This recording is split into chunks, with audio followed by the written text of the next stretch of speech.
Real numbers.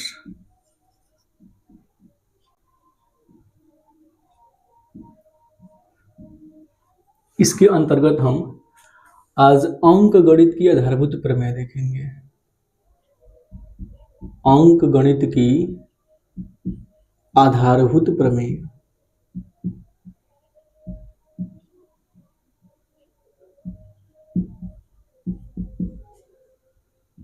ये क्या होता है? तो किसी भी भाज्य संख्या को उनके अभाज्य गुणनखंड के गुणनफल के रूप में व्यक्त किया जा सकता है।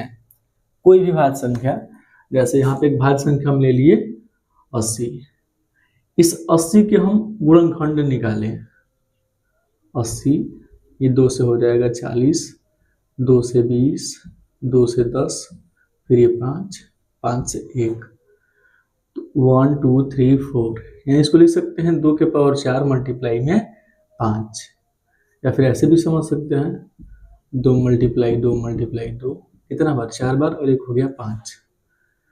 तो 80 एक भाज्य संख्या है, और ये जो 2 और 5 लिखे हैं सभी क्या हैं? तो ये सभी अभाज्य संख्या है।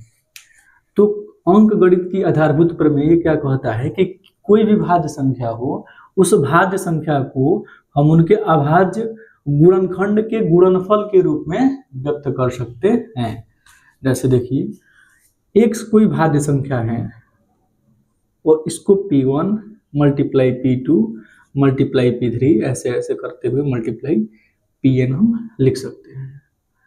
अब यहाँ पे P1 P2 P3 क्या है? जहाँ जो P1 P2 P3 या फिर Pn है, ये सभी के सभी क्या है? तो ये सब आपके हैं अभाज्य गुणनखंड। अभाज्य गुणनखंड। यहाँ पे कोई भी, चाहे P1 हो, चाहे P2 हो, चाहे P3 हो, कोई भी गुणनखंड बराबर भी हो सकता है, P1 P2 के बराबर भी हो सकता है। ये भी हो कि P1 छोटा हो P2 से, ये भी पॉसिबल है कि P1 की वैल्यू P2 से बड़ा हो। यानी कि जो भी गुणनखंड होंगे, गुणनखंड आपस में बराबर भी होंगे। जैसे ये देख रहे हैं 2 बराबर हैं, यहाँ पे ये 5 को देखे तो ये 2 से क्या हो गया? बड़ा हो गया। या इन 2 को देखे तो 2 ये क्या हो गया? 5 से छोटा हो गया। तो अंक गणित के आधारभूत प्रमेय क्या है कि किसी भी भाज्य संख्या को उनके अभाज्य गुणनखंड के गुणनफल के रूप में व्यक्त किया जा सकता है। इसी पर प्रश्नावली 1.1 का पहला क्वेश्चन दिया हुआ है, इसको देख सकते हैं। प्रश्नावली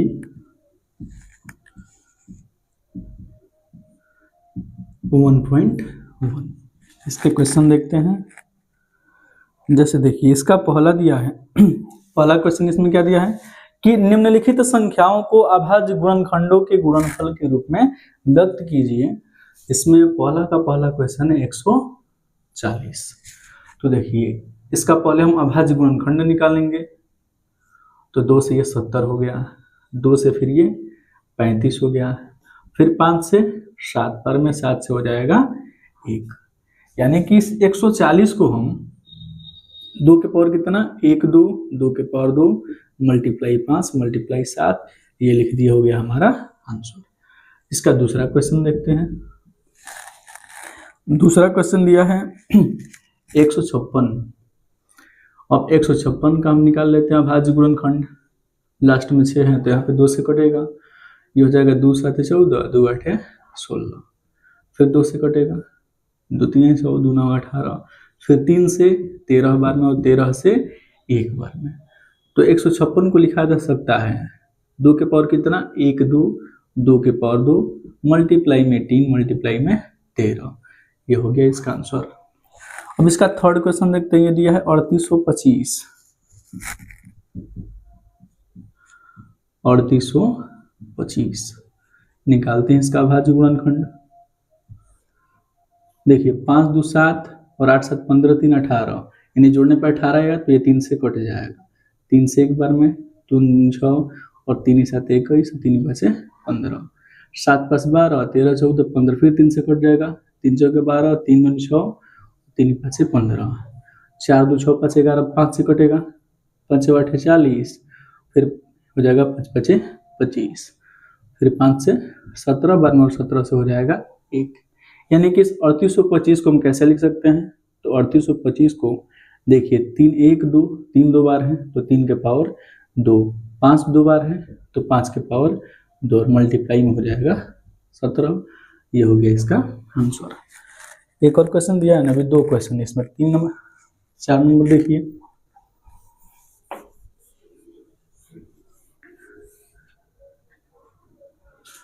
चार नंबर क्वेश्चन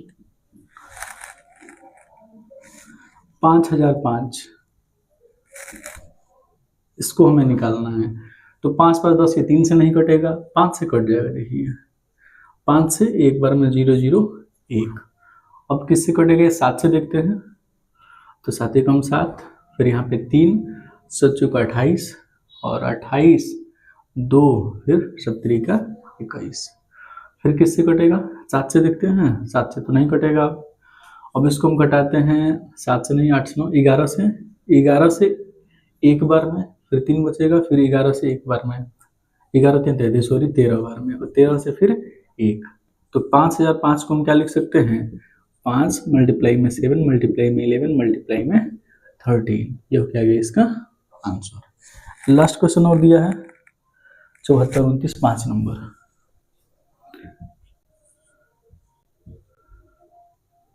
सॉरी, इसको कैसे करेंगे?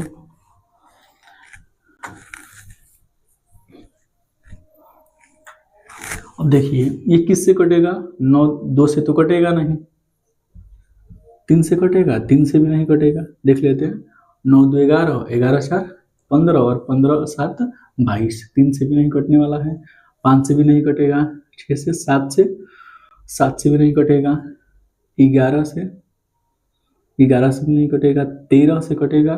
देखते हैं साइड में, देख लेते हैं 74 29, 13 54 13 5 65 13 5 65, 13 से भी नहीं कटेगा।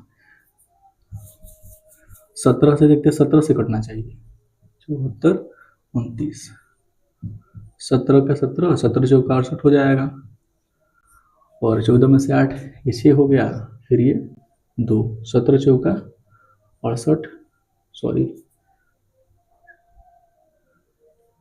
17 51, 1 हो जाएगा, फिर 1, हाँ ये कट गया, 17 7 119। यानी ये 17 से कटा। 17 से कितना बार में? 437 बार में। अब किससे कटेगा? 19 से देखते हैं। 437 19 से कट जाना चाहिए। 19 दूनी 38, फिर ये 13 में से 8 5, 19 3 57, यानी 3 बार 23 बार में, और 23 से हो जाएगा ये 1। यानी जो 74 29 है इसको हम लिख सकते हैं 17 मल्टीप्लाई में 19 मल्टीप्लाई में 23। ये हो गया इसका आंसर। तो ये जो प्रश्नावली 1.1 का पहला क्वेश्चन था, ये किस पे आधारित था? तो अंक गणित की आधारभूत प्रमेय पर आधारित था। यानी कि किसी भी भाज्य संख्या